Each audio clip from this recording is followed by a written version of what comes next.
రాజకీయ జీవితంలో భాగంగా మా అఖిల భారత కాంగ్రెస్ పార్టీ అధ్యక్షులు మల్లికార్జున్ ఖార్గే గారు, అఖిల భారత కాంగ్రెస్ పార్టీ నాయకులు రాహుల్ గాంధీ గారు, మా తెలంగాణ ఇచ్చిన తల్లి సోనియమ్మ తల్లి వారి నేతృత్వంలో మా రాష్ట్ర ముఖ్యమంత్రి వర్యులు పెద్దలు రేవంత్ రెడ్డి గారు, గౌరవ మంత్రివర్గం అంతా కూడా డిప్యూటీ చీఫ్ మినిస్టర్ గారు మొదలుపెట్టుకుంటే యావత్ మంత్రివర్గం అంతా కూడా తెలంగాణ రాష్ట్రంలో 30 సంవత్సరాలకు వెళ్ళినటువంటి మా న్యాయమైన మాదిగా జనాభా ప్రతిపాదిక వరకు ఏదైతే సుప్రీంకోర్టు జడ్జిమెంట్ను గౌరవ ముఖ్యమంత్రి అమలు చేసిన చట్టాన్ని అమలు చేసిన సందర్భంలో పట్ట యావత్ తెలంగాణ రాష్ట్రంలో మాదిగా మా కుటుంబ సభ్యుల పక్షాన మేము 6 శాసనసభ్యులం, మా మందర సామిలన్న గారు కానీ, మా సత్యన్న మానకొండ ఎమ్మెల్యే గారు కానీ, అదేవిధంగా మా జుక్కల్ ఎమ్మెల్యే లక్ష్మీకాంతం అన్న గారు కానీ, మా కాళ యాదన్న ఎమ్మెల్యే గారు కానీ, నేను కానీ మేమందరం కూడా నకరకల్లి మా వీరేష్ అన్న కానీ మేము 6 ఎమ్మెల్యే అఖిల భారత కాంగ్రెస్ పార్టీ ముందు అయ్యా మీరు ఏదైతే మా 30 సంవత్సరాల న్యాయమైన సమస్య చేవెళ్ళ డిక్లరేషన్ ప్రకారం మల్లికార్జున్ ఖార్గే గారు, రాహుల్ గాంధీ గారు చట్టాన్ని చేసి ఫలాలు ఏబీసీ వర్గీకరణ చేసి చట్టాన్ని ఫలాలు మాకు అమలు చేసి చట్టాన్ని అందించి గౌరవ ముఖ్యమంత్రి గారి నేతృత్వంలో మంత్రులంతా అందిస్తున్నటువంటి సందర్భంలో పట్ట మా వర్గానికి సుమారు 32 లక్షల మంది 2011లో ఉన్నటువంటి జనాభా ఈ 2025 అంటే సుమారు 50 లక్షల పైచిలకు దాటింది.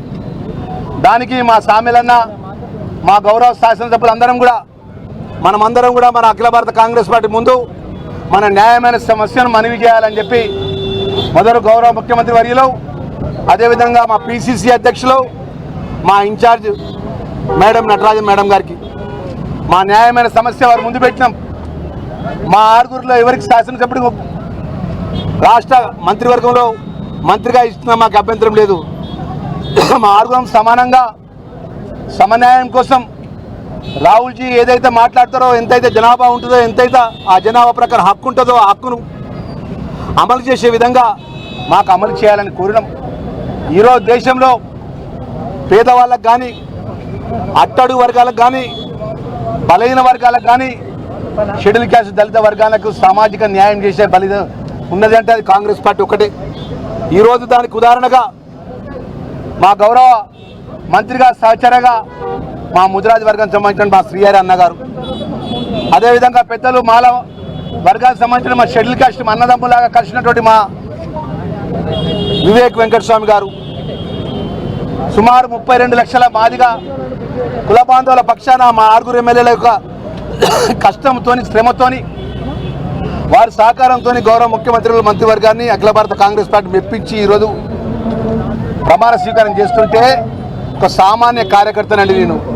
కాంగ్రెస్ 2014 2084లో కాంగ్రెస్ జెండా పట్టుకొని ప్రారంభించినటువంటి నేను ఎన్ఐసిఐగా యూత్ కాంగ్రెస్లో, అదేవిధంగా రాష్ట్ర కాంగ్రెస్ పార్టీలో జిల్లా పరిషత్ చైర్మన్గా, ఎస్సీ కార్పొరేషన్ చైర్మన్గా, ధర్మపురి శాసనసభ్యుడిగా ధర్మపురి ప్రజల యొక్క ఆశీస్సులతోని ఆ లక్ష్మీనరసింహస్వామి దయతోని యావత్ కరీంనగర్ జిల్లా తెలంగాణ రాష్ట్ర ప్రజల యొక్క దయతో నేను శాసనసభ్యుడిగా ప్రభుత్వ విప్గా ఈరోజు మంత్రివర్గంలో అవకాశం దొరికిందంటే ఈరోజు నాలాంటి సామాన్యమైన కార్యకర్త, మా తండ్రి గారు పెద్దపల్లి అర్జనవాడలో పుట్టి సింగరేణి కాలేజీలో గుమాస్తాగా పనిచేసినటువంటి మా తండ్రి గారు, వారి కుమారుడిగా నేను కాలేజీ లైఫ్ నుంచి ఎన్ఎస్సీఐగా యూత్ కాంగ్రెస్గా కాంగ్రెస్ కార్యకర్తలు కాంగ్రెస్ జెండా నమ్ముకున్న వ్యక్తిగా ఈరోజు ఇంత గౌరవాన్ని దక్కించిందంటే అది రాహుల్జీ, సోనియమ్మ తల్లి, మల్లికార్జున్ ఖార్గే గారు, మీనాక్షి మేడం గారు, అదేవిధంగా మా రేవంత్ రెడ్డి గారు, పిసిసి అధ్యక్షులు గారు, అదేవిధంగా మా మంత్రివర్గం అంతా కూడా నిజమైన సామాన్య కార్యకర్త, ఒక మాదిగా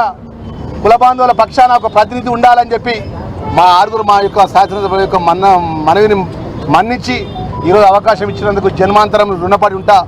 పేదల పక్షాన ఆ వర్గంకెళ్ళి వచ్చిన వాడిగా, కష్టాలు తెలిసిన వాడిగా, ప్రజల ఇబ్బందులు తెలిసిన వాడిగా గౌరవ ముఖ్యమంత్రి గారి నేతృత్వంలో పట్ల ప్రవేశపెట్టినటువంటి అనేక సంక్షేమ కార్యక్రమాలు పేదవాళ్ళకు అందే విధంగా ఒక బాధ్యత గల క్యాబినెట్ మంత్రిగా మేము కష్టపడి పనిచేస్తామనే విషయాన్ని మీ మీడియా మిత్రుల ద్వారా సవినయంగా మనవి చేసుకుంటున్నాం. మరొకసారి తెలంగాణలో ఉన్న మా media, print media, electronic media, వివిధ పత్రికలకు వివిధ ఛానల్ యాజమాన్యాలకు కూడా మేము మనవి చేస్తుంటున్నాం. దయచేసి ఒక సామాజిక వర్గం నుంచి కష్టపడి వచ్చినటువంటి కార్యకర్త నుంచి స్థాయికి వచ్చిన వాడిగా మీ సహకారం కూడా మా అందరికీ ఉండాలని చెప్పి సవినయంగా చేతులు జోడించి నేను మనవి చేసుకుంటూ నేను సెలవు తీసుకుంటున్నా. ఒక్కసారి 2014 నుంచి 23 వరకు ఉన్నటువంటి ఆ ప్రభుత్వము ఆ ఒక్క మంత్రివర్గంలో ఉన్నటువంటి ఆ వ్యత్యాసము ఈ గౌరవ ముఖ్యమంత్రి వర్యులు రేవంత్ రెడ్డి గారి యొక్క మంత్రివర్గం ఉన్నటువంటి ఆ వ్యత్యాసాన్ని ఒకసారి ప్రజలందరూ గమనించాలని సవినయంగా మనవి చేస్తున్నారు. తర్వాత ఇంకో మాట, ఏ పోర్ట్ఫోలియో వస్తుంది అనుకుంటారు? ప్రత్యేకంగా ఏ పోర్ట్ఫోలియోలైనా సేవ చేయాలనుకుంటున్నారా? ఏం కోరుకుంటున్నారు? చెప్పని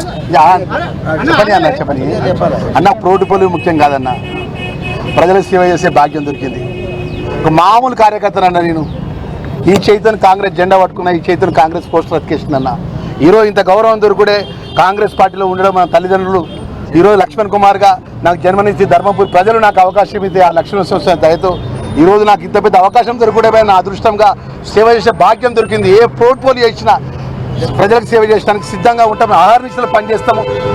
ఆహారనిష్టలు మా శక్తి వంచన, మా శక్తి ఎంతో అంత కష్టపడతామని చెప్పి మా వీడియో మనం చేస్తాం. తర్వాత ఇంకొక మాట, ఈరోజు అమరుడైన ఈరోజు అకాల మృతి చెందిన సహచర శాసనసభ్యులు మాగంటి గోపీనాథ్ గారికి మేము సంతాపాన్ని ప్రగాఢ సానుభూతి తెలియజేస్తాం. అన్న మాట్లాడతాను. మా మీడియా మిత్రులందరికీ